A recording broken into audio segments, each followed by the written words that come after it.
মাদকের বিরুদ্ধে অন্তর্বর্তী সরকার জিরো টলারেন্স নীতি নিয়েছে বলে জানিয়েছেন স্বরাষ্ট্র উপদেষ্টা জাহাঙ্গীর আলম চৌধুরী। বলেছেন, মাদকদ্রব্যের বিরুদ্ধে আইন শৃঙ্খলা রক্ষাকারী বাহিনীর কঠোর অভিযান অব্যাহত থাকবে। সকালে রাজধানী ওসমানী স্মৃতি মিলনায়তনে মাদকের অপব্যবহার এবং অবৈধ পাচার বিরোধী আন্তর্জাতিক দিবস উপলক্ষে আয়োজিত অনুষ্ঠানে এসব কথা বলেন স্বরাষ্ট্র উপদেষ্টা। মাদকের কারণে দেশের অর্থনীতি মারাত্মকভাবে ক্ষতিগ্রস্ত হচ্ছে জানিয়ে তিনি বলেন, শুধু আইন শৃঙ্খলা বাহিনীর মাধ্যমে মাদক নির্মূল সম্ভব নয়, সমাজের সবাইকে এগিয়ে আসতে হবে। মাদকাসক্তদের জন্য আলাদা কারাগার নির্মাণ করা হবে বলেও জানান তিনি।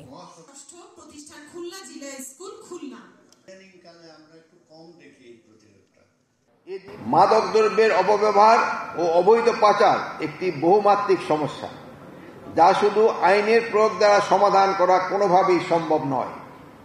আইন প্রয়োগের পাশাপাশি মাদক বিরোধী সামাজিক আন্দোলন সর্বস্তরে জনসাধারণকে সম্পৃক্ত করতে হবে।